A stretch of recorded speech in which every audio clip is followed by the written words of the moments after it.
Welcome to Altitude Adjustment. My name is Mario Vitanzi, and in honor of the Denver Broncos, I'm going to make sure that I do not get offensive until the last 15 minutes of this show.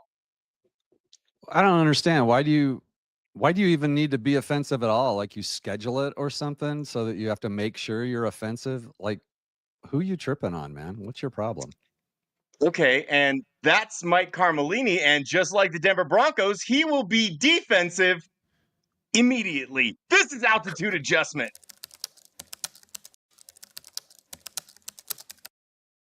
Hey, feel I'm in the mood for a switch up. I hit the function, hit the rose till I hiccup. I hit the stage and leave with money that's a stick up. You might be thinking to yourself, I've watched this show before, and usually it's Mario and Pat. Sometimes there's 3 people, sometimes there's 8, but why, pray tell, are there 4 people? Well, this is the newest, hottest segment in all of Denver Broncos podcasting that I like to call Cover 4.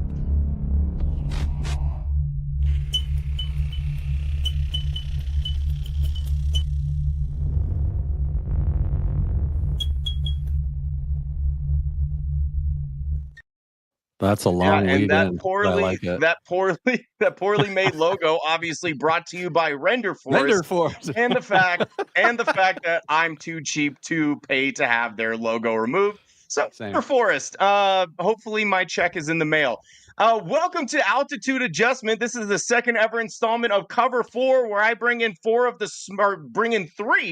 the brightest minds in all of Broncos country, and then also have myself, who is a average mind at best, and we cover 4 topics, hence the name Cover 4. But before we get into that, guys, free agency ended today, and the Broncos famously did nothing. So before we get on to the real topics, we should probably satiate Zach Seegers, who put this video together and this thumbnail, and decided to name this episode "Should the Broncos Have Traded for Jalen Waddle?" And since that's the title, I guess we have to touch on that. But just free agency thoughts in general. Mike, we'll start with you. Are you glad that they didn't make a move? Do you wish they did? Thoughts? First of all, thanks to Zach for setting us up with a title that none of us even wanted to talk about. But we'll talk about it for you, Zach, and for you, Mario. First of all, thanks for having me on. Appreciate it. These are my guys here, so really appreciate that. I was Sean Payton said he told the team in the locker room that he had the guys that he needed in that room to go all the way. Now, if you say that as a coach, and this is a very close football team, as you guys know, they're very close. And then you go out and sign a Waddle or someone like that. I don't know, man. That's risky. I think he's a good player, but no, I was not on board with it. I think you saw my tweets earlier, Mario. Look, you can complain about the team, but they're 7-2. And they're getting it done. No, I was fine with it. I would have been okay if they did it. I wouldn't have hated it, but I'm definitely fine that they didn't. David Talks Buffs, who is actually talking Broncos tonight. What do you think, man? Yeah, first off, shout out Mario, had me on the show. Zach, I don't know who's in control of this, but why'd you put my long ass face in the smallest video frame here possible? I'm trying to fit it in. Here you go, David. We'll block Mike's face. Well, don't block my perfect smile, though. What the hell? Actually, you know what? The way that this is structured, there we go. This works. This is good. So then we have the bicep boys on the same side, and then the long face gentleman on the other side. This is beautiful. Yeah, man. I like this. Man, here's the deal. Sean Payton telling the team, yeah, we got everybody to go all the way, baby. Really? Is that why you had to bring in 41-year-old Mercedes Lewis this past week to block for us? Man, said it after. Baloney, man. What a bunch of baloney. You got Jalen Waddle available. You got Garrett Wilson available. You got even, they're not even starters, but guys that would help this team. Taysom Hill.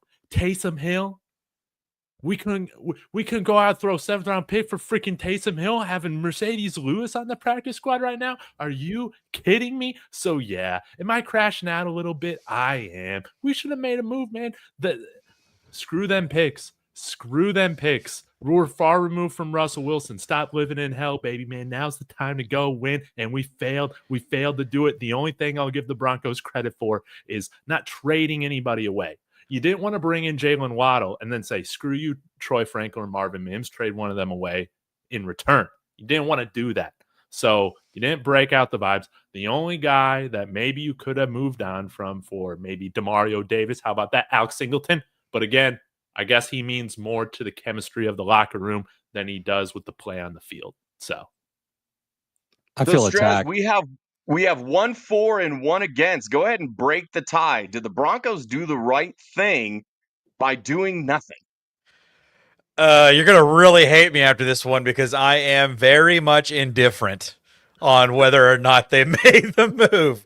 Because like it would have been awesome to have a playmaker like Jalen Waddle on this team. But also, I think a little bit of the reaction from Broncos country is very much short-sighted after what we witnessed on Sunday. Mind you, that was the best defense in the NFL. We were without Marvin Mims, arguably our best gadget guy and closest possible comparison to Jalen Waddle. When you look at the way that our receiver room is already constructed, we've got 4 guys that are averaging over 10 yards a catch. Pat Bryant's one of them. Marvin Mims, Troy Franklin, Cortland Sutton is almost at 15 yards of reception. So is it really necessary to bring in a 5th guy to muddy up that wide receiver room?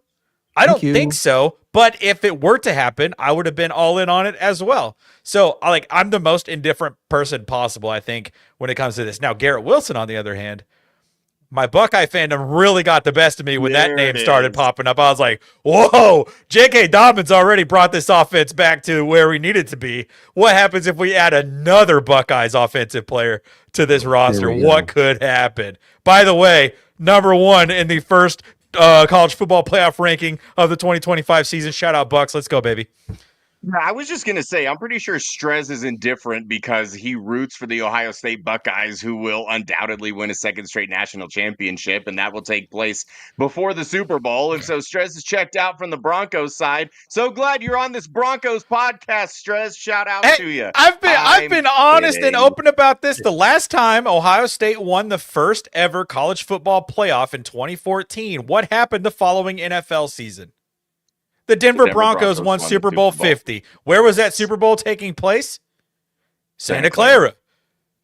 The Ohio State Buckeyes just won the first ever 12-team college football playoff this last year. What number is the next Super Bowl? 60. Where is it being played? Santa Clara. I'm telling you, lock in. We're 7-2. We're mad because we didn't go get an extra piece on offense. Whoa, you guys realize how good it is right now? You realize he's totally taking my side, David. No, you're Strez, man. Here's the thing. You're an Ohio State fan, bro. Do you? I know. Are you ever upset having the deepest wide receiver room in college football? We could have had that today if we had some stones. Here's what we need to do. We need to go win the Super Bowl this year and then tank next year for Jeremiah Smith, and everyone will be happy.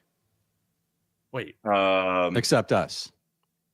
Yeah, I don't know how Broncos country would feel about tanking for anybody. T-Fish is sorry we took so long. You said before we started, and then we started and talked for about 10 minutes. But before we start, hypothetically, if Bo had thrown better and the receivers didn't drop as many passes, would we have wanted a wide receiver before the deadline? I say no. Glad we didn't make a move. I'm going to be honest, T-Fishes. I don't think that that's a big aspect of it. I think Bo shows a modicum of growth from week to week. It's like, yeah, the Broncos are 2nd in the NFL in dropped passes. And that's a big stat. And it's something that, you'd rather be on the other side of. Bo misses a decent amount of long throws. But I think for the people that are upset, like David, and I don't want to speak for you, David, but I think in general, the reason that Broncos country is upset that they didn't want to make a move or that they didn't end up making a move is because they're like this is our window, right? Our window is officially open. We're more than halfway the way through the season. The 2nd or 3rd best team, I think, depending on tiebreakers, would have a home playoff game at this point. Arguably one of the best teams in the AFC. So why not strike while the iron is hot? And I get that. Like, I totally understand wanting to add another piece. But I think on the other end of it is this needs to be like a long-term thing. This is not a 1-year window for the Denver Broncos. You have Bo Nix on his rookie contract. You have all of your big studs already extended for several years. And so, yeah, it would muddy it a little bit if you bring in somebody with Jalen Waddle or Garrett Wilson. Are they putting this team over the top? I don't know. I don't know, because like you guys had said, Sean Payton said that the roster going into the regular season was capable of winning a Super Bowl. And so it's either Sean Payton's ego and wanting to stand pat to that and say, I said that this roster could win a Super Bowl and I'm going to prove it, or he's just going to fall by the wayside and be like, oh man, we really should have. But only time will tell. I don't think Jalen Waddle or Garrett Wilson are necessarily like those massive names where you put them into this particular receiving room and it makes like a gigantic difference. I think if you're there, then you're there. And if you're not, then I don't think those guys are necessarily putting you over. And then real quick, Hydramo? Hydra ammo. Okay. I don't like two ways back to back. Change that for next time. Which is more true after today? A, Broncos don't believe they're in the window, hence why no trade. We kind of already discussed that. B, Broncos tried to call on Garrett Wilson, Olave, and Waddle, but the price was too high. Gentlemen, I think we can agree B. Yeah. Right? Yeah. Yep. Okay. All right. Fantastic. Oh, hey, Zach. Thanks for taking time out of your busy schedule to watch the show. Aren't you glad that we talked about the topic that you had? But now that's Teddy Bridgewater. Teddy Two Gloves. I think Zach would rather put his finger in an electrical socket than ever acknowledge anything positive about Russell Wilson. Well, I got still his Discord profile pic. I got an email today. Russell Wilson's on Cameo now. But boy's got to do what he can to make money. Honestly, I get it, man. Nothing like the backup quarterback of the New York Giants wishing you a happy birthday. You know what I mean? Mike. Before we get into it and get into our 4 topics, respect my co's, appreciate you watching and commenting. We've been hoodwinked, bamboozled, led astray, run amok, and flat out deceived. And you know what? Maybe that's where we are as a fan base and as a franchise. Hell, maybe I'm just going to drink the orange and blue Kool-Aid and convince myself that everything's fine, that it's okay, that the Broncos offense doesn't typically get going till the fourth quarter, even though I literally started the show with a poorly constructed cold open about the fact that they don't start until the fourth quarter. But I don't know. Respect my co's. Maybe magically this team will just start clicking offensively. Maybe the copium that I'm drinking is telling me that they just played the best defense. They beat them. They're not going to play a better defense than that for the rest of the year. They scored 18 points. So by that logic, they will be scoring at least 19 points every game for the rest of the season, right? Is that how that works? Fantastic. Yeah. All right, let's get into our first topic of Cover 4. David, let's start with you. What is your topic? Okay. Guys, this segment is covering somebody who is greatly underappreciated. Somebody who is just absolutely dunked on when he came to this team this year. You said, you didn't need to spend assets to go get this guy. What? You can go get an undrafted guy that can do the job the way that he does. But you know what? Sean Payton, or maybe rather George Payton, had some foresight. He said, you know what? I believe in Sean Payton. But let's be honest, man. This team isn't going to be amazing on offense, particularly third down this year. Not yet. Not yet. I think we're like 19th and 20th right now or something like that in third down conversion rate. Not good. Not good. This offense has struggled for 3 quarters out of 4 pretty much every single game, right? Jeremy freaking Crawshaw is the reason why we're 7-2 right now and not like 5-4. All right? Jeremy Crawshaw has had the most punts in the NFL this year as a rookie. Okay? And this guy is looking like he is. And I coined this when he was drafted. And I did say the last time I was on here before the show got banned that we were going to draft a punter in day 3, and we did it. I also said Pat Bryant. Yeah, I'm a genius. All right. Jeremy Crawshaw, franchise punter. He is looking like he's going to be the punter here for the next 15 years. And all he cost us was 1 6th-round pick. I want to read off some statistics for you guys. Now, this also is bad news about the Broncos offense, but who cares? I do. Second place in punting net yards is Johnny Hecker at 1,684 yards. You want to know where Jeremy Crawshaw is at right now? Dude, this man is at 1,918 net yards on 46 punts compared to Johnny Hecker's 42. This guy is booting the crap out of the ball. He also leads the NFL with punts inside the 20. Johnny Hecker is also, I believe, second in this category. No, he's not. Some guy named Corey with 16.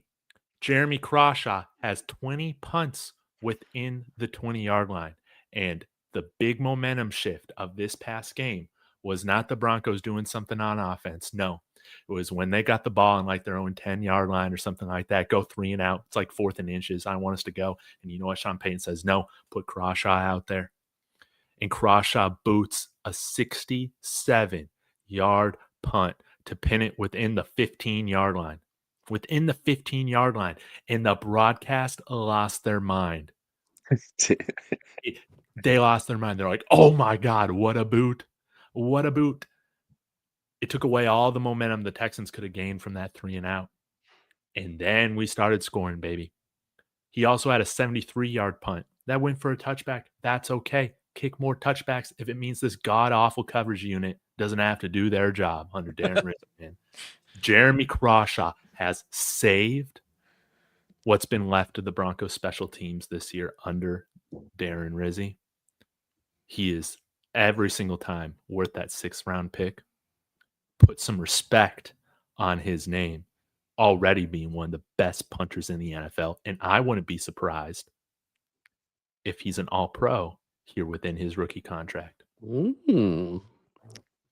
I love it. So David is adamant that Crawshaw is the real deal, and I think if you've watched any Broncos football that you would agree. Unfortunately, Darren Rizzi has the rest of special teams looking more like special ed teams. Strez, what are your thoughts on this? How do we fix it? Is it fixable? Does Rizzi need to go bye-bye? What do you think? Oh man, I think Sean Payton did a really good job of covering his tail yesterday in that press conference, where he said, "I know I was talking about the personnel on the field," and I'm like, "No, you weren't." And that's one of the things that I've been telling people since Sean Payton took the. Believe about 17% of what Sean Payton says. Like the remaining 83%, probably blowing smoke up your ass. Like just take it with a grain of salt, you know. I do think that part of it is some of the people that we have on special teams. Like Sunday night, the Seahawks had a nose tackle on their kickoff coverage unit, caused a fumble. Do you think that Darren Rizzi's ever going to be able to make a move like that? They had 2 big boys right there front and center that were almost like they're serving as wedge busters. Yeah, it was an impressive feat, and I just don't see like a special teams coach like Darren Rizzi having that kind of riz or aura or whatever the kids are saying these days to be able to go do something like that. On the subject of Crawshaw, though, Davis Mills converted 1 3rd down. Like, I don't think that we were it wasn't necessarily important for us to like pin them deep all of the time. Granted, we had a hard time moving the football, but I mean, on the year, like Houston is one of the worst 3rd down offenses in the league, which is absurd. But I mean, we watched their offense up close and personal this last week. So I don't necessarily know like if Crawshaw was like absolutely necessary for this last game, but he did come in handy. And I think that that's where I land on having a guy like Crawshaw. Is damn, it's nice to have him, you know? like I'm not excited about our punter being on the field literally ever, but at the same time, it's like, you know, he's been on the field more than any other punter in the NFL right now, which is not a good thing, but that's why I'm saying it's a good thing we've got him, like probably a good thing that we got him. Strez. Crawshaw is like a really good punter is like a spare tire. You don't want to use it. You never want to be in the situation where you have to use it. But if you do, you're really glad that you have one that is really serviceable and will get you home. Mike, are you concerned about the special teams outside of Crawshaw and Will Lutz, to be perfectly honest? And is this something that could bite the Broncos in the ass? Like, obviously, it's the facet of the game that doesn't really get talked about a lot unless it's bad. And so the Broncos special teams units have been talked about a lot because, well, they've been bad. Oh, we're talking about special team. But I got to talk about Crawshaw. I'm sorry. In a tie ball game on the road, yeah, that punt was huge. Like, it did matter. They just needed a field goal, and we're the ones that won the game. And I got to give David props on that. Like, I'm never going to go MVP punter, but that was huge. Most valuable punter. I felt a lot better when we kicked that punt. I was like, okay, the defense isn't going to let them march down there. You can't have it. Tight game. Special teams. Mario, with the type of ball we're playing, very reminiscent of the 2015 Broncos, as you may or may not remember. Great defense, crappy offense, somehow getting it just enough points to win. There's a lot of similarities. We'll get into that. But special teams is the one that could burn us. And Sean Payton, I love him. If you want to find out how much you love Sean Payton, get rid of him. That's when you'll figure out how good Sean Payton is. But he's got his faults, and him hiring his buddies and covering for him is one of them, Mario, because Darren Rizzi is a downgrade from the shit that we had before. It's bad. Do you imagine Crawshaw with last year's coverage unit? Because last year's coverage unit on teams was unbelievable. Yeah, at least they did something average good. To below average to mediocre punting. And it's just like, you had this great coverage team and this ass punter, and then they just kind of like switched. And now you have this incredible punter and this ass coverage team. And they're like, I want to say this. This is meant as no disrespect for the players themselves. Like, this is clearly an issue with coverage and coaching. So it's like, when you see special teams struggle as much as they are, that is 100% on coaching. And David, like, this is a fantastic topic because this is how good Crawshaw has been. He's been so good that you look at this special teams unit as a whole and you're like, they're not that bad, right? Wrong. Crawshaw's just that good. Any closing comments about special teams? Anybody? Yeah, David? Yeah. Yes. 2. I love the fact that he's wearing the great number 16 in honor of Tom Ruin. I don't know if that's why he wears it, but it makes sense. It's fantastic. But also, there was all this talk in preseason training camp. Man, he's looked inconsistent. He's looked bad. Whatever. This is my theory. Darren Rizzi was trying to cast his evil spell on him, screwing him up. And Jeremy Crawshaw had to just start ignoring the coaching. And then what did we see?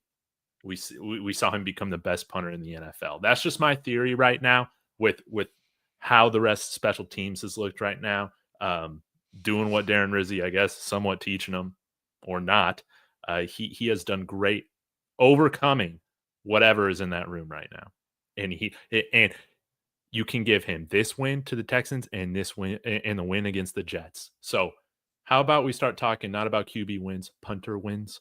He's got 2 of them. It's fantastic. We'll close the first coverage point on that. Strez, we'll kick it to you. Second coverage point of cover 4. What do you got for us? J.K. Dobbins and R.J. Harvey should be the only running backs to touch the field for the rest of the season, unless they both die in a plane crash. I'm tired of seeing RB3 trot out on the field for 8 snaps a game and get targeted for a pass and not catch it and do anything. Like Tyler Bidet, he's had his flashes, right? Like, I will give him that. He's had flashes. He's there are moments where he's like, oh my God, that was like a really nice run that he just broke off. But at the same time, I'm staring at these statistics. We've already seen what J.K. Dobbins is. J.K. Dobbins is 305 yards away from being our first 1,000-yard rusher since 2020. It's And who week was that? 10. And Who he was is that? Philip Lindsay. That's That's our last 1,000-yard rusher. It's week 10. He's 305 yards away from breaking that 1,000-yard mark. Like, we're looking at the potential of J.K. Dobbins having 1,400 yards this season. Oh, and by the way, R.J. Harvey, fantasy points people out there, running back fantasy points per touch leaders, minimum 40 touches. R.J. Harvey is first with 1.23 points per touch. Oh, by the way, among rookies with receiving touchdowns, R.J. Harvey is third. Behind only Emeka Egbuka, go Bucks, and Torrey Horton. Like, what are, like, at this point, I think it's like offensive coaching malpractice to take snaps and touches away from your first 1,000-yard running back in 6 years and a kind of dark horse rookie, offensive rookie of the year candidate. It's coaching malpractice to continue to trot Tyler Bidet out there onto the field when you have these two guys who are fully capable of doing every single aspect of what it means to play running back in the NFL. Drives me nuts.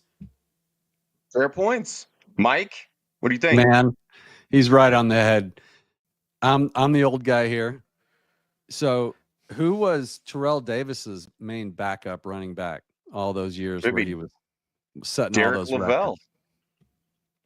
At one time? Yeah. Like, okay. Who was the third running back? Who knows? Howard Griffith, technically, but he was a Howard fullback. Griffith was a fullback. So my point is we should know who the third string running back is. I agree with Strez. It should be JK and RJ. But I mean, JK, first of all, is one of the most underrated Broncos running backs I remember in a long time. That guy's fantastic. And the hate I see on him is crazy because I've been nothing but super impressed with JK. He fights for the tough yards. He's got great vision. He's always falling forward. Doesn't take a lot of negative plays. I mean, he's everything we needed. He's on pace for this right now. 1,312 yards. 1,300 yards. Thank you, Strez. I'm on board with that. And RJ, if you're not excited about him, then you're also crazy because that guy's a scoring machine. He's showing a lot of potential, and we're going to have a great future at the running back position. I don't want to see anybody else out there. I totally agree with that take, Mario.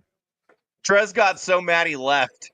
He's so infuriated by Tyler Bidet that he just left mid-show. Marky brings up a really good point. You can't trust a running back that changes the pronunciation of their last name. I resent that.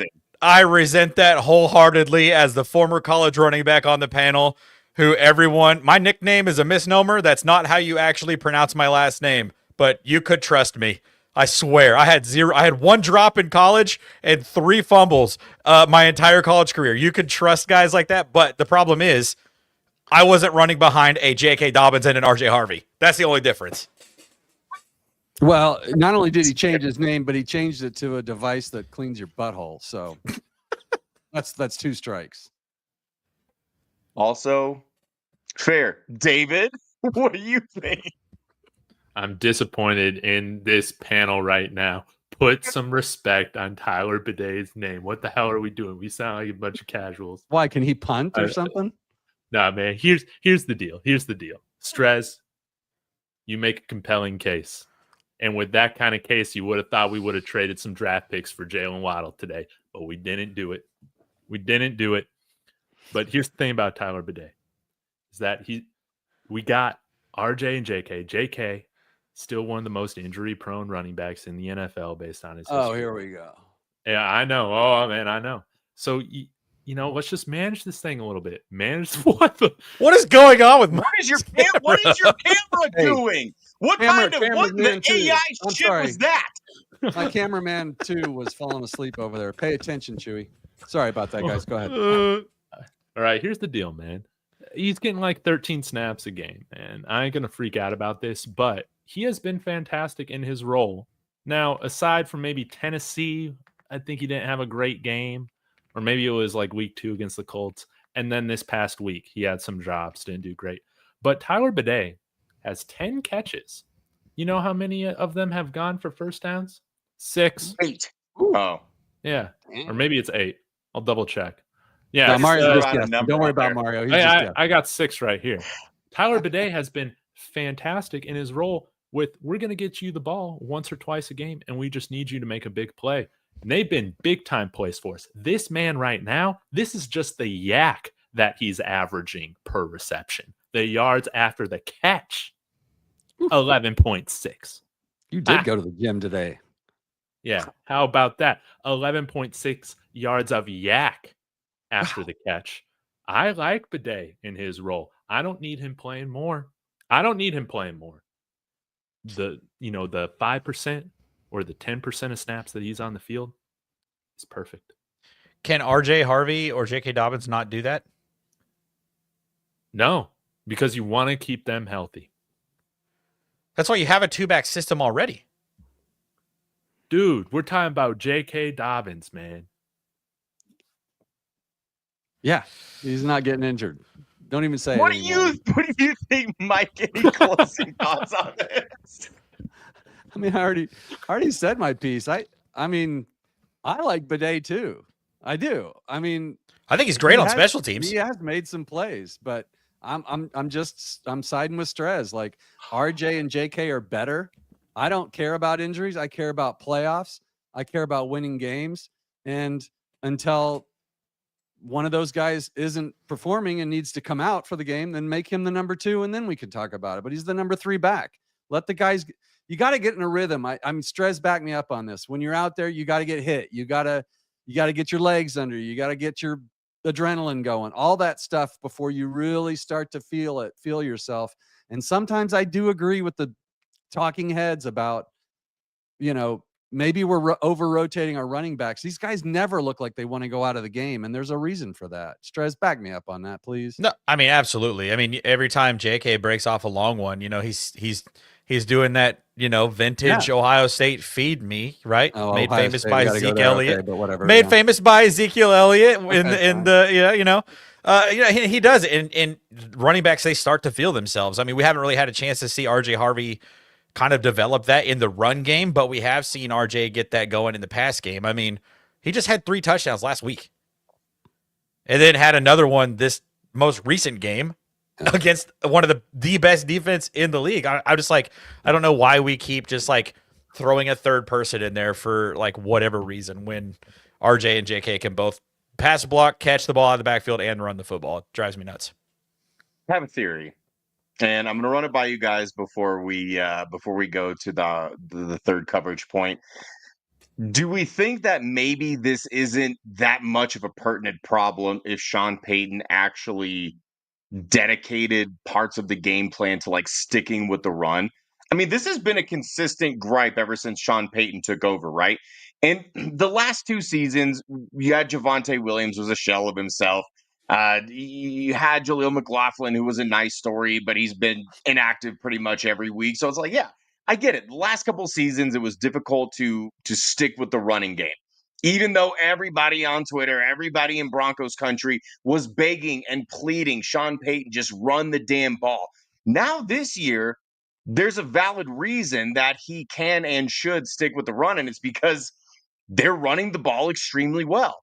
So maybe, just maybe, if Sean Payton actually stuck to the run and wasn't making Bo throw 40, 45, upwards of 50 times per game in situations that don't call for it, and he's getting J.K. Dobbins 20, 25 touches a game, and he's getting R.J. Harvey 15 to 17, possibly even 20 touches a game, then maybe those 5 to 7 touches of Tyler Bidet don't seem so bad because it's all about percentages and balances.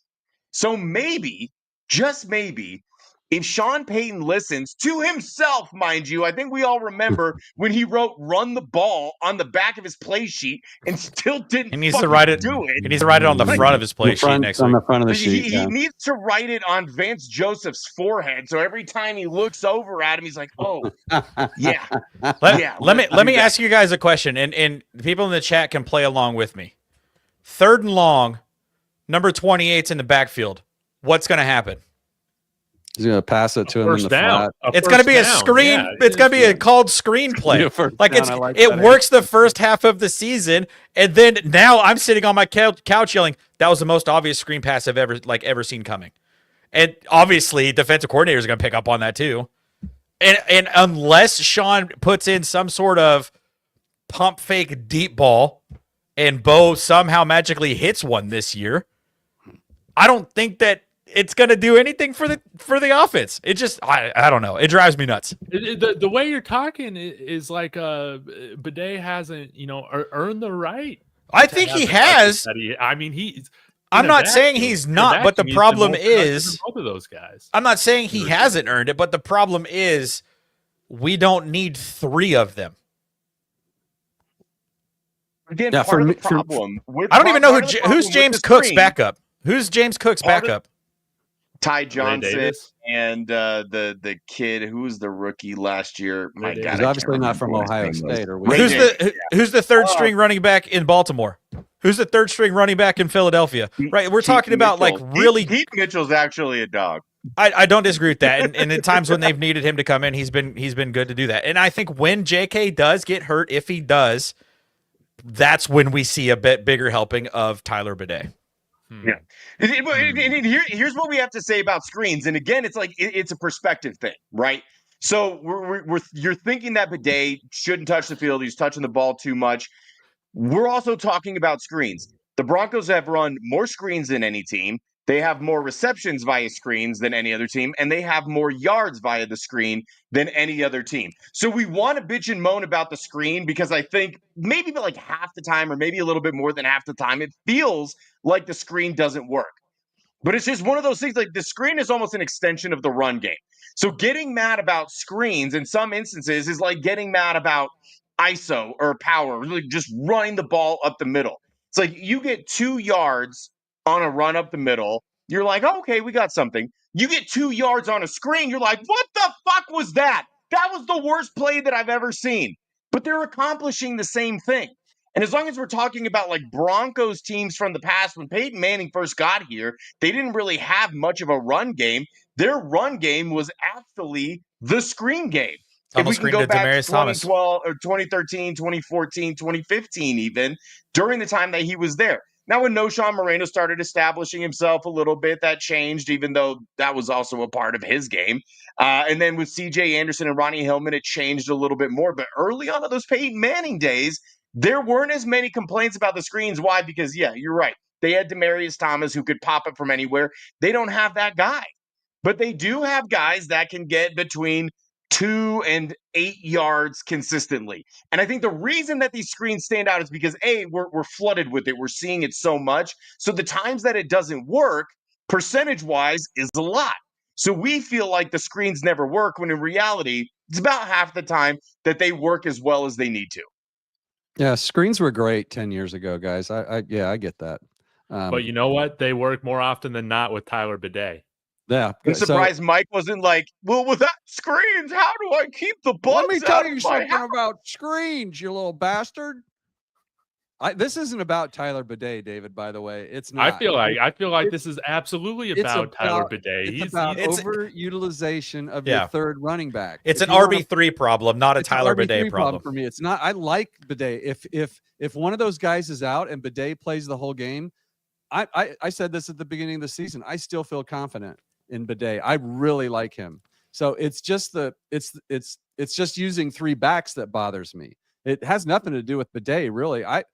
He's a playmaker, and if he got enough time out there, I think he would do really well. And also, a lot of the screens that we complain about are just a blocking back out of the running back out of the back. He makes a block and then he leaks out as a dump off. They're not really screens. Some of them are, but I hate screens when they don't work, but I love them when they do. Like every play. One good point made by 2 people in the chat. First, Daniel Winters, the wide receivers are missing blocks as well on a lot of the screens. Correct. Dom Mars, 58. The players miss on their blocks when a screen is called. It's so annoying. Absolutely. And there it is. I think we've talked about Tyler Bidet and screens enough.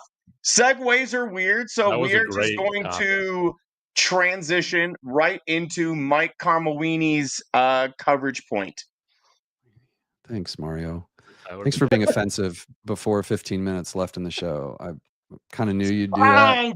You know what? I was a little bit early. Let me do it again. Let me rein it in. Let me bring it back. Okay, Mike Carmelini. Oh, thank you. What is your coverage point? Yeah, guys, I'm excited.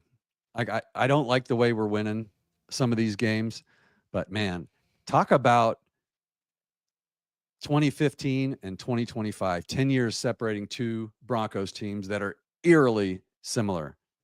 So just to set up, like, I know it's early, but the Broncos of 2015, they were 7-2 after 9 games. We're 7-2. It's not too early to talk a little bit about playoffs, okay? Because the AFC teams are all flawed, including the Broncos. I get that. Our quarterback's struggling to make things happen. Offense is not clicking right. But the Colts, the Pats, and the Broncos are 7-2, first place in their divisions. And then the Steelers lead the North at what, 5-3, guys? Is that right? Something like that.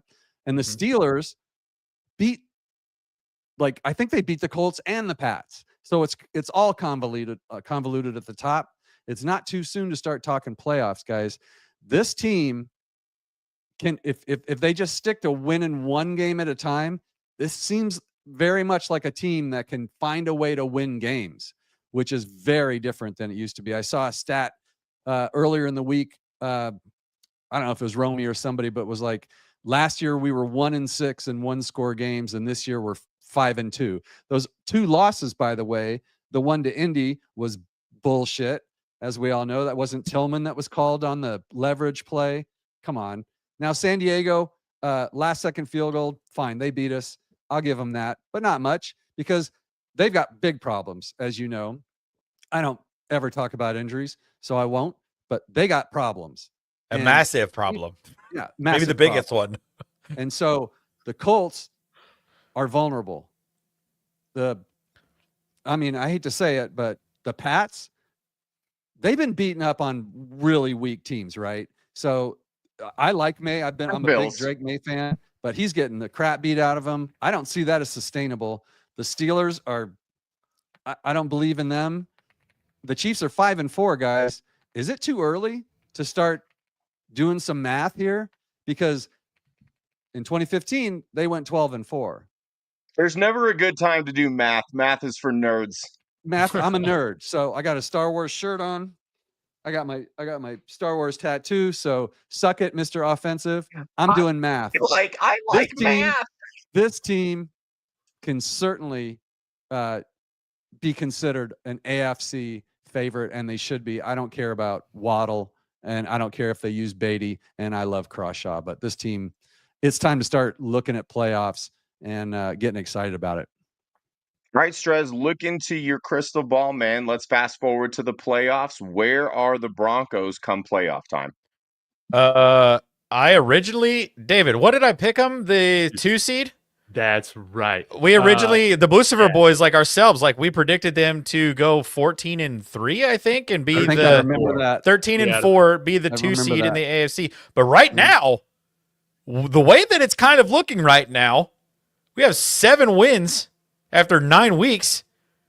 We might be looking at a first round bye. Round bye. That's what I'm saying. And like, that's just like a bizarre thought to think. Obviously, there are things that are going to need to be corrected, right? Like the amount of penalties and penalty yardage that we constantly have are going to lose us games. The special teams performance is going to lose us games. Bo Nix being so up and down. I just need to see some more consistency from the guy. Granted, he wins. Bo Nix is a winner. That's one of my favorite things about the kid. But I need some consistency, right? But if we get 3 of those 3 things, even remote, like cut in half, like improved by just 50%, this team very well could win their remaining, 8 games? I mean, and it all starts this week with, maybe the toughest test we have this entire year. The Raiders. A team that just traded away their only receiving threat, and now all we have to do is cover Brock Bowers and stop the run. Like, it's going to be tough. This is where people start saying we're jinxing it somehow by saying shit like that. But the point is, they should win that game. We're 9-0 at home. The Raiders are coming to town. They're deflated. They're trading away their best players. We win that game. Like, I mean, shooting for the number 1 seed, this team would be with home field advantage. I'm saying it would not be. I would not be as surprised. I was surprised we won the Super Bowl in 2015. To be honest with you, I was not going Well, I into think that a lot of Sunday. people were. Well, but I mean, even as a fan, Mario, like at the game with all we had the big Super Bowl No, party. I know We're what all you there, mean. and Absolutely. I'm like, hey, I'm not going to get my hopes up. And then I just remember at some point in the game looking at somebody and going, we could actually win this game, right? And it was like, and then when it happened, it was like, holy crap. Looking back on it, it's like, oh, we were this historic team and this defense, and it's all true, but they were never the Super Bowl favorites. They were just like this team, guys. They were messed up and they made it happen. There's something about their gritty. Tebow's wins were fluky. Everybody wants to compare Tebow to Bo Nix and how we win games. No, this is not the same thing. Those games were whack. Like they were just fluky, fumbled, weird stuff happening, and then somehow we won. These are different. We suck, and then we don't suck. They just got to figure out how to not suck the whole game. Nix is Tebow on Bo Kane, I think. David, Tebow with actual quarterback skills. He's Tebow if Tebow could complete a 5-yard out. Yeah. What do you think, David? Dude, that's the reason why I had to put on my Peyton Manning jersey, because this team feels like 2015, and Strez called it. Strez called it on our show. We do a weekly show. We'll probably do it next week, but yeah, when there's a game Thursday, we can't hang out this week. Do it again. But Strez is like, man, we need record prediction. We can't be scared, man. We need caught as we see it. 13-4. We're right on track for that, baby. We're right on track. The thing is, I think the Broncos got the potential right now to be the best team in the NFL, even with an offense that doesn't function for 3 quarters. All they got to do is beat the Chiefs, man. If they can beat the Chiefs, I'm completely sold in this team. I still am terrified of what they're doing, even though they're at 5-4, man. They're a very good team. Yeah. And that's still something. Yes, we destroyed them when they were starting Carson Wentz. We actually need to get the job done this year and make Mahomes cry. But yeah, Super Bowl's absolutely on the table. That's why I want us to go trade for another guy. But it is what it is, man. Maybe we do got the guys to win it all. We might not even have to beat the Chiefs to be the number 1 seed in the AFC. So it's not about them. We just got to win out. I hate the idea of that, though. I do too. That would be kind of cheap. I thought you were saying like, oh, we could still do it without beating the Chiefs. No, it's like it would feel hollow. My point is, when was the last time after 9 games the Broncos were in complete control of their destiny? That's where we sit right now. All they got to do is take care of their own business. We don't need to worry about all these teams behind us, the Chargers and them. If we just take care of us, we don't need anybody to lose for us. I'm so sick of waiting for a team to lose so we can sneak into the playoffs. This team is tied with the best record in the whole NFL. Just take care of business and you're going to be right there. Yeah, and we're looking at an offense that is number 13 in total offense right now. I mean, rushing offense, we're number 7, and comparing to the quarterback of that 2015 season, Bo Nix, 17 touchdowns to 6 interceptions with 3 additional rushing touchdowns. Like, I mean, apples to oranges, but I mean, the quarterback play is better, which is crazy to say. But I mean, it's remarkably better. If you threw more interceptions he was terrible. Than touchdowns. Yeah, he was terrible that year. People forget how truly bad Peyton Manning was because they won the Super Bowl and because they were good enough when they needed to be. But he was bad that year. I mean, Peyton Manning was so bad that when he decided to retire, Broncos fans were like, "Yeah, it's time. It's the right." Yes. Yeah. He got him in the right plays, Mario. He got him in the right plays. He took him out of the wrong plays. He made just enough throws, but yeah, he had a dead arm. It was over. It was very sad to see how quick it happened, but it does happen to every athlete. But yeah, you can't discount what Osweiler did that year, of course. No. What the coaching did. I mean, Kubiak, that offensive system, it got it done. But we have that defense, right, guys? We need Bo to not turn the ball over. He doesn't do that very often. We'd all like to see everything be more consistent. 40 sacks. 40 sacks. I mean, yeah. I mean, we're through 9 weeks. If this goes the way I think it's going to go, they're going to be talking about, man, that's a historical team, man. That's a historical defense. That's this, that's that. And it will be. I mean, we're living it right now. We don't have to look back at it. I mean, we're living it right now. It definitely is on the table, especially with Crawshaw and Bidet in the lineup. Because you're my guy. Dave. I I'll see you Thursday night. I'm gonna do a really quick run through leading up to the playoffs. Marky had said in the comments that this is a classic trap game, and to me that's such a bizarre term, and it's an arbitrary term because it's like, really, like what is the definition of a trap game? Is it any team that anytime an underdog plays, they only exist in college football, and then they have a chance to win? So it's one of these bizarre things where it's like, does it make it a trap game because the Raiders are terrible? But they're a division opponent, so they technically still have a chance. Was the Titans game a trap game? Was the Jets game a trap game? You see what I'm getting with that? So it's so every time that the Broncos are heavily favored, are we going to consider that a trap game? And so I think the next two games are different kinds of measuring sticks. With this game against the Raiders, they're cleaning house. Pete Carroll clearly should have stayed retired. He is so out of his freaking depth right now. He has got to be completely miserable. There's no way Pete Carroll saw these things going so badly. Oh, and by the way, to all the people who tried to trick themselves into saying that Geno Smith was a top 10 quarterback, I hope that you feel like a complete moron right now. Because thinking that Geno Smith was better than 22 other quarterbacks is objectively insane to me. And I'm just glad that everything's played out the way that it has. And what are the points that you're trying to make, Mario? I'll tell you, this is a game that the Broncos need to handle and handle quickly. This needs to be like their game against Cincinnati, where this entire national audience is bitching and moaning to the league and to Roger Goodell saying, wow, another craptastic Thursday night game because the Broncos beat the Raiders by 20 and everybody wanted to tune out, but baseball is over and not a lot of people care about basketball at this point of the season and hockey's a thing. So what the hell are we supposed to watch? We want people to be mad that the game got out of hand before the fourth quarter even started. That's the first measuring stick. You are a far superior team to this Raiders team. You need to act like it. You need to play like it. And this game should not be close. It should feel like this game is at hand throughout the entire game. The same way that the Bengals game felt and the same way that the Cowboys game felt. Then the following week, the Chiefs are coming off a bye week. Historically, Andy Reid, very good after the bye. So, of course, that's why the schedule makers did what they did. They have to make sure that they're still helping the Chiefs any way possible. At least the Broncos get this little mini bye. But this is the ultimate measuring stick. You could say that the one definitive team the Broncos beat that maybe they shouldn't have beat was the Philadelphia Eagles.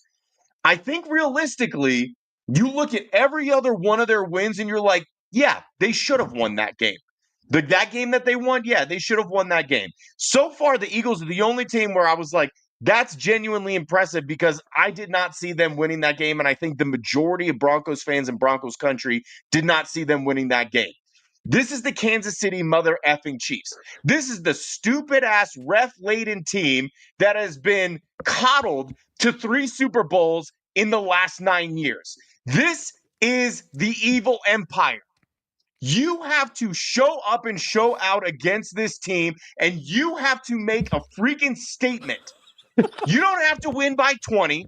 You don't have to win by double digits, but you need to win that game and show the entire league and the entire NFL and the entire miserable state of Missouri, we're here and we're not going anywhere. There's a new king of the AFC West. And if they beat the Chiefs in 2 weeks, they will win the division and they will go to an AFC championship game. That is the prediction that I am making right now. On the other end, if they are not able to beat the Chiefs and they come up short once again, it proves to us that they are not a serious contender yet.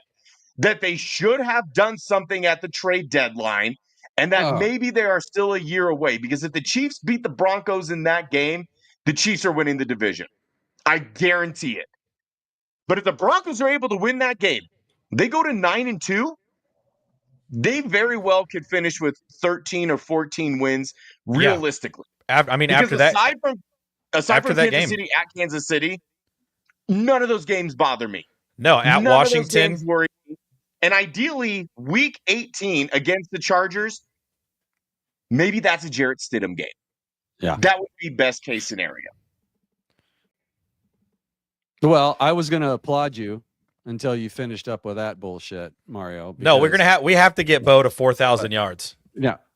I mean, if we lose to the, let me see if I can. Then he better light it up before LA, because I don't want any of the starters playing in week 18. Okay, I want them to do what the Chiefs got to do with us last year. Everybody chilling on the sideline in their little starter jackets, and I think they're going to be wearing the throwbacks. All decked out in their throwback gear. Let some of the practice squad guys get their throwback jerseys in week 18. That's what I want to see. And listen, Strez, you're right. He needs to go throw for 4K yards. Guess what? Then he needs to do that shit in 16 games. Like the old days. That Chiefs game at home is a trap game. All right? That's a trap. That's a definition of a trap game. If we lose that, I'm going to say, it was a trap game. The lowly Chiefs game. We underestimate them. But that's, you know what a trap game is? It's when you lose to a team that's worse than you. And then, it was a trap game. Nobody wants to admit they got beat.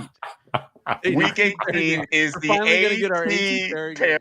We're finally going to get the A.T. Perry game. A.T. Perry showcase. I don't know if you're privy to like this inside joke. I am. I'm on Twitter and Discord. Okay.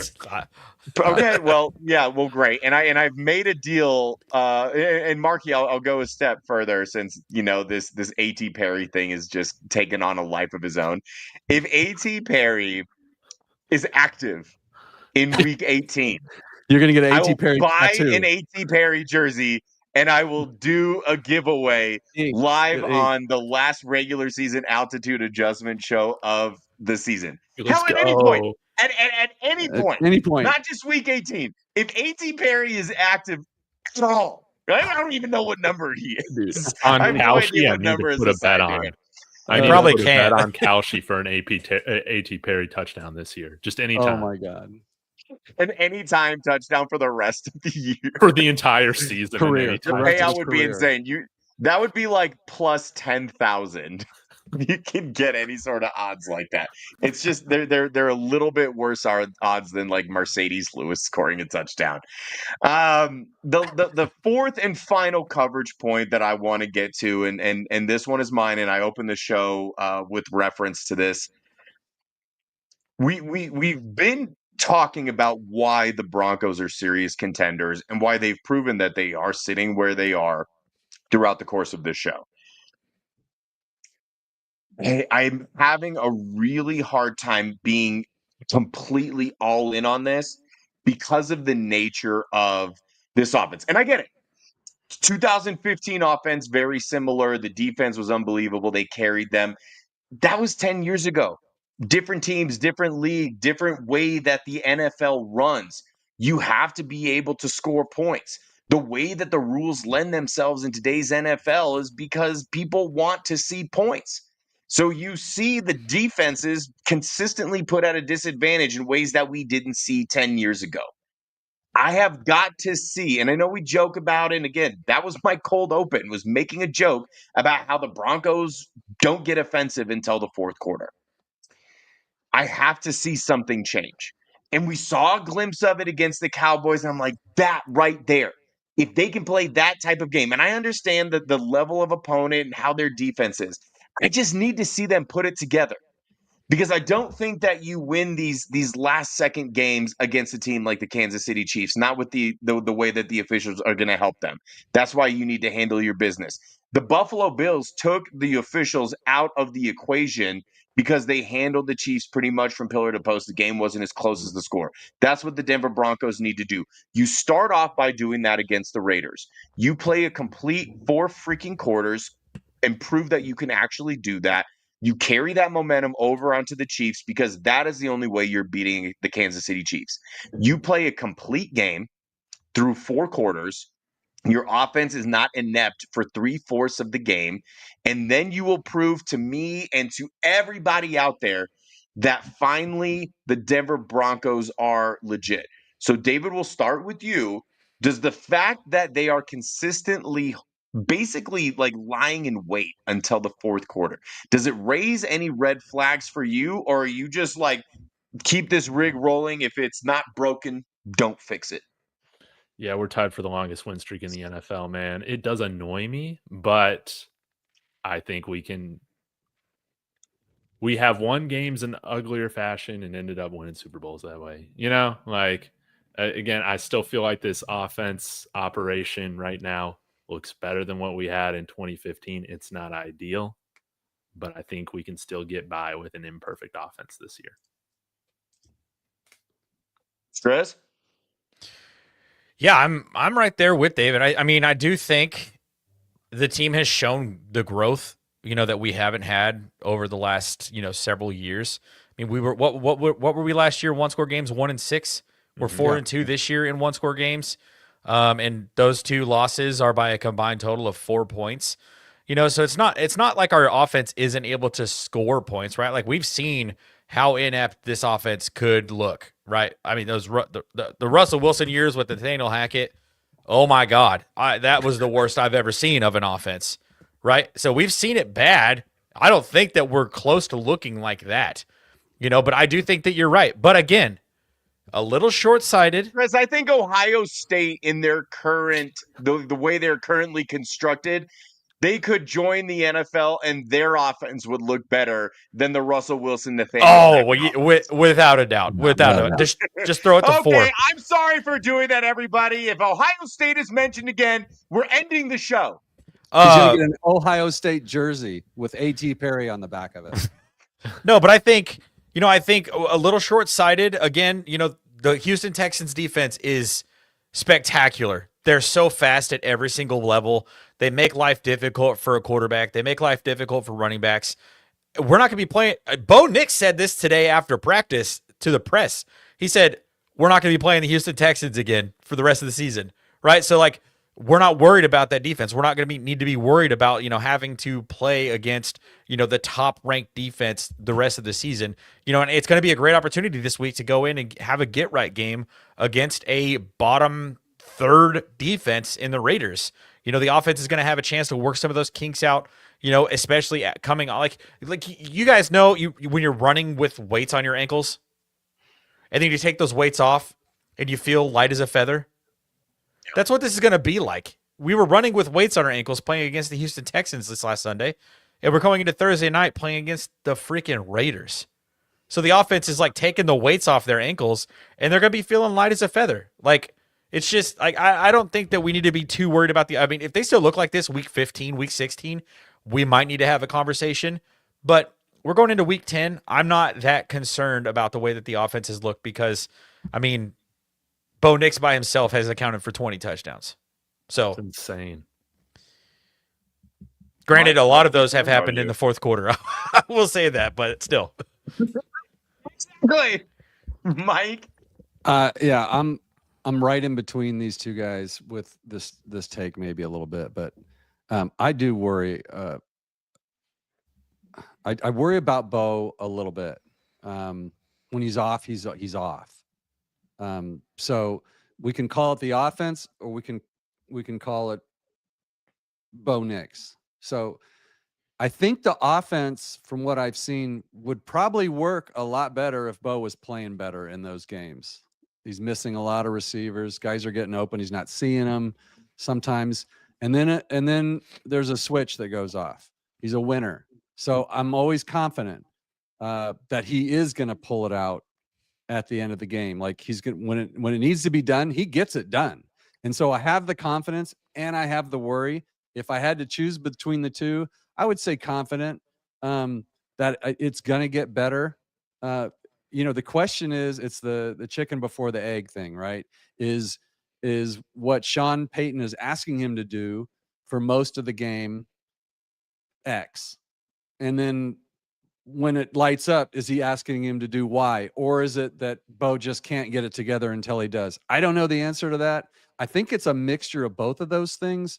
I just think, and we talked about this, David, before, he's just he's one of the guys that the harder it gets, the more they need it, he gets better. He doesn't choke. He doesn't freeze up. He's just never shown that. And the last thing I'll say on this one is that the Broncos, they can play a shootout and they can play the close, defensive struggle type ugly win game. Now that is useful in the playoffs, because if you can win either of those ways, like the Cowboys and teams like that can put up points, they don't tend to win later. They can only win one kind of game. So if we go out and blow out the Raiders this week, and I hope we do, I don't know that helps or doesn't help. It would just be great. It would be fun. But if they can win a 13-10 game or a 33-32 game, I'm happy either way, guys. Yeah. They're finding ways to win. So I'm not going to lose sleep over it. I just like to see it be more consistent. But hey, as long as they come out with more points than the other team when the clock says 0, I'm happy. That's fair. Yeah. And at the end of the day, that's all that matters. Like all of these nerdy ass advanced analytics and EVRPPAYG squared or whatever the freaking acronyms are. I don't give a shit about that. You're attacking Zach, aren't you, on your show? Did you win? I have no idea what you're talking about. At A_DOTYPPOPPY. Bose, did you win? Did you get a win? Did you get a win? I don't want to hear about your nerdy ass stats. Did you score more points than the other team? And this thing about ugly wins. No such thing. Sorry. There's no such thing as an ugly win, because when you look back at the record, whatever it ends up being, if it's 13-4, if it's 12-5, if it's 14-3, whatever the record ends up being, you think when we look back that any of us are going to give a shit what the final score was of these games? Do you think that when we get into January, we're going to give a shit that the game in London against the Jets was like a 1 or 2 point game? No. We care about whether it's a win or a loss. So anybody saying that the win against Houston was an ugly win, shut up. It's a win. There is nothing ugly about a win ever. As long as Bo Nix isn't somehow throwing 5 interceptions and they still win the game, it's like, okay, maybe I want to hand that to you. That's an ugly win. But guess what? Still no such thing, because a win is a win. And now that I got myself all fired up, I'm going to calm down. I'm going to pass it on to you boys, because it is time for what some are calling the greatest segment in all of Denver sports podcasting. This is Bricked Up.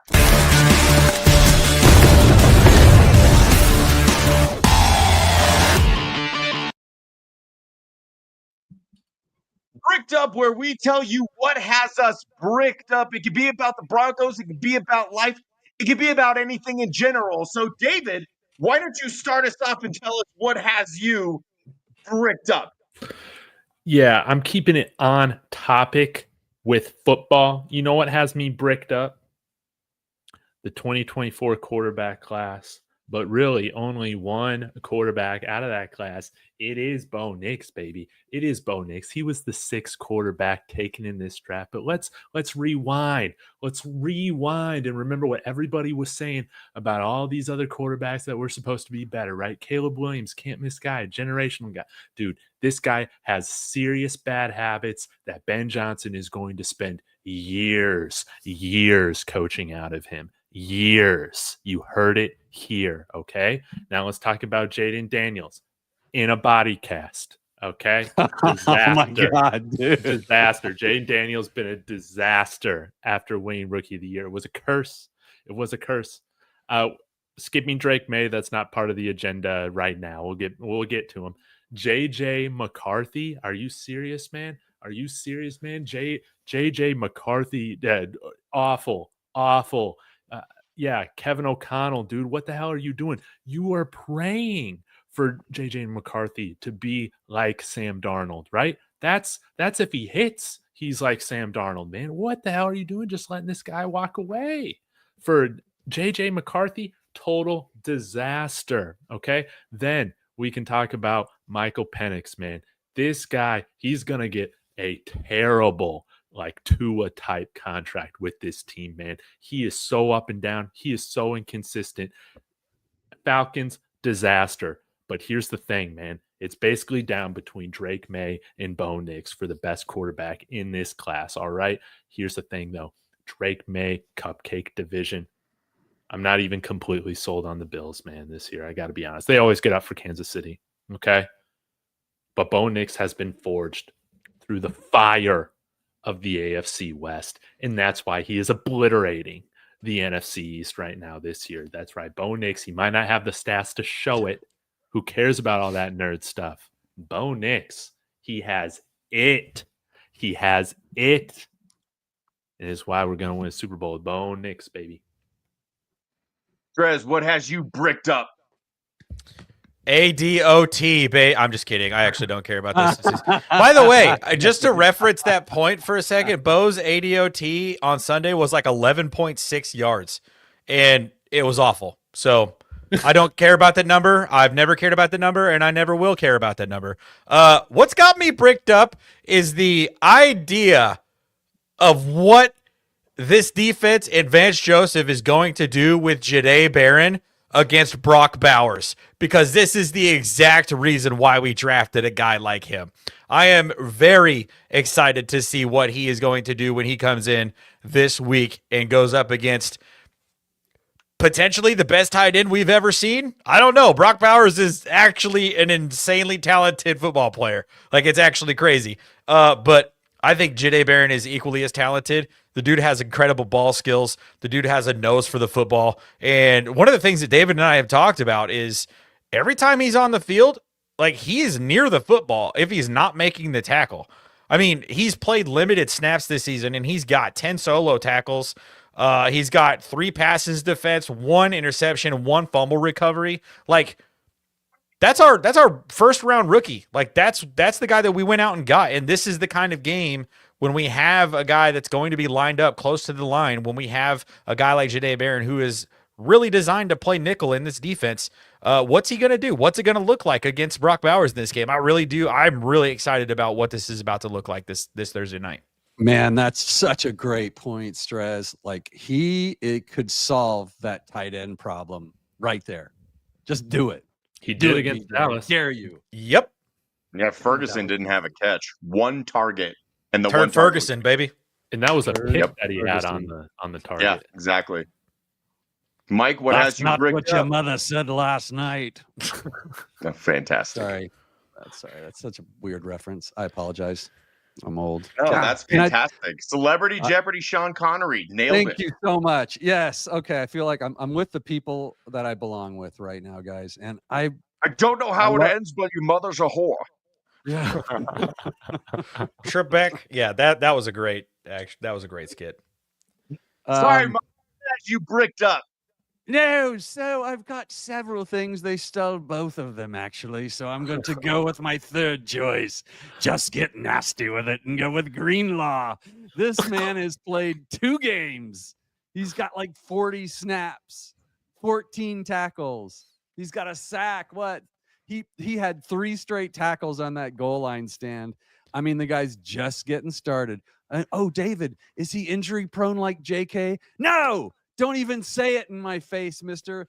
I am bricked up for Greenlaw. I'm so excited. Him and Hufanga, like, right in line with each other and talking about their ball skills. You know, you guys have got me so bricked up with ball skills. I can't even stand it. Cecily, could you bring me some sherry? Thank you.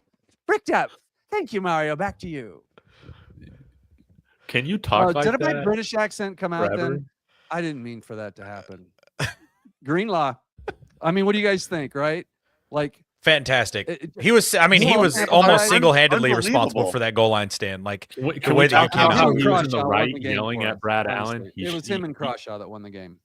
Dude, this guy has done what I always have wanted to do after the games and yell at the officials, dude. I love Dre Greenlaw. He did the right thing, by the way. It wasn't stupid on his part. These refs are just soft. Agreed. Pat and I talked about that the episode of Altitude Adjustment following that, and we both said we love this because every single person in that locker room, they're gonna look at that, they're gonna be like, hell effing yeah, bro. Like people say ride or die. That is legitimately most ride or die that you could possibly get as a football player. Yeah, 1,000%. And David and I, we have a segment on our Blucifer Boys show that we have every Thursday night where we nominate a dickhead of the week. And that week it was going to be Dre Greenlaw. But in honor of no Blucifer Boys this week, I wanted to tell everyone who the dickhead of the week this last week was. Oh, yeah. Chris Abrams drained. Oh my God. What in the hell was he doing? That was crazy. Can't believe he wasn't flagged. Also, lightest player on our defense takes the quarterback out. That was unbelievable. I was mad at first because everybody knows where CJ Stroud played college football, right? We don't have to say it. So I'm a fan of CJ Stroud. Wasn't a fan of the hit, but yeah, KAD. Totally clean hit. This defense, I mean, Mike mentioned it. Dre Greenlaw, Talanoa Hufanga, Riley Moss even has a little bit of that dog in him now that, that we're seeing a vocal, I'm going to get in your face and mess things up, right? That's something that this defense has been lacking the team in general has been lacking. I mean, Kareem Jackson was there when he wasn't suspended from games playing, but we just have a bunch of them this season. And I think that is why our defense is the level that they're at right now. It's because of that kind of leadership in the locker room. It's awesome. Yeah. Mm-hmm. All I tweeted after the Greenlaw thing was I just said worth it. It was worth it. Yeah, 1,000%. That just means it means so much. And props to Strez for managing to mention and prop his show at least 5 times tonight while he did it. I got to get better. That's David's thing. We just do it. I got to get better at it. That's over here at Mike Adjustment is for. We just never think about that platform. So I really need to work on that over here at Mic'd Up Broncos on YouTube. Find me over there anytime you want. Or on the post-game show with Zach and David on Let's Talk Broncos Network, by the way. Thank you. Did we get them all? Well, I think so. Mike, are you still doing the thing with the Broncos Europe guy? And do you talk in a British voice with that show? No, actually, he's Irish, so I don't have to. We have enough. We only need one accent per show on the Spin Zone, by the way. So no, we don't. Thank you, David. God, I'll Venmo you tonight after the show. Thanks. Sorry, Mario. You're good. That's what this show is for. If we didn't get a little bit off the rails, then I would be very disappointed with the outcome of this show. But before I tell you all what has me bricked up, I just want to thank David, Strez, and Mike for joining me for the second installment of Cover 4. I have such a blast doing this show, and I've had the honor and privilege of doing shows with David and Mike before. Strez, I'm so glad that you were able to join. This was finally one of the better groupings I think that we've ever put together. And the great news is that 2 times you've had the show. This is one of the better. No. I missed Engage 8. That was great. I'm talking any combination. Engage 8 was great. It was just a shame that we had an actual dickhead that acted like an actual dickhead that got the show banned. And that was one of the best. Yeah, that was one of the best shows. That was the that was like the Tenacious D, the greatest song in the world. I don't remember how it went. This is not the greatest show in the world. This is just a tribute. The next Engage 8 that we do, it's couldn't remember the greatest song in the world. No. Oh, this is a tribute. Okay. Let me tell you what has me bricked up right now. The fact that Broncos country is all the way back. Why, Mario? Why is Broncos country all the way back? Because in years past, the things that they bitched and moaned and complained about were valid. No, when we already touched about it, the Russell Wilson, Nathaniel Hackett, you have every right to bitch and moan as a fan because that was vomit-inducing.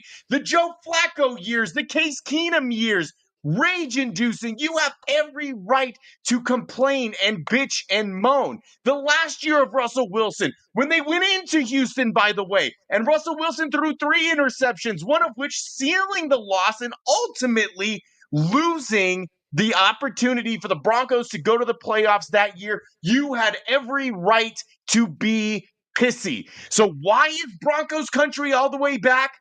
Because they're complaining about dumb shit. Because they have nothing pertinent to actually complain about. The offense is winning them games. The defense is winning them games. Will Lutz is winning them games. Crawshaw is winning them games. They are 7-2, and fans are complaining. And I love that. Do you know why? Because they have nothing to complain about. Let's take it back to preseason. We're going to hop in our DeLoreans and we're going to go back to July. And Mario is going to tell all of Broncos country, hey, guess what? Week 9, going into that Thursday night game against the Raiders, the Broncos will be 7-2 and in a 3-way tie for the number 1 seed in the AFC. And everybody would get down on their knees and they would say, thank you, Mario, for coming back into time and telling us this. I cannot believe how happy and how ecstatic I am that the team is 7-2. I don't care how they got there, but they're there. Well, here we are. And people are pissed. Why? Because the offense isn't scoring enough points. Because the defense isn't getting enough turnovers. Because the special teams look stupid. But at the end of the day, none of these complaints matter because we're 7-2 and in sole possession of first place of the AFC West. So go ahead and be a hater in your stupid little warped mind, but just know that you have nothing to complain about. And if you want to hate on this team and you want to hate on Bo Nix and any other aspect, you can get fucked. This has been Altitude Adjustment. My name is Mario Vitanzi. That's David. That's Strez. That's Mike. And this has been Bricked Up. Coach Sean Payton, how did we do today? Gosh, your own little internet shows are driving me crazy. Sean, thanks for the 7-2 record. We'll see y'all next week. Love y'all. Bye-bye. Bye. Hey, feel I'm in the mood for a switch up. I hit the function, hit the rose till I hiccup. I hit the stage and leave with money that's a sticker.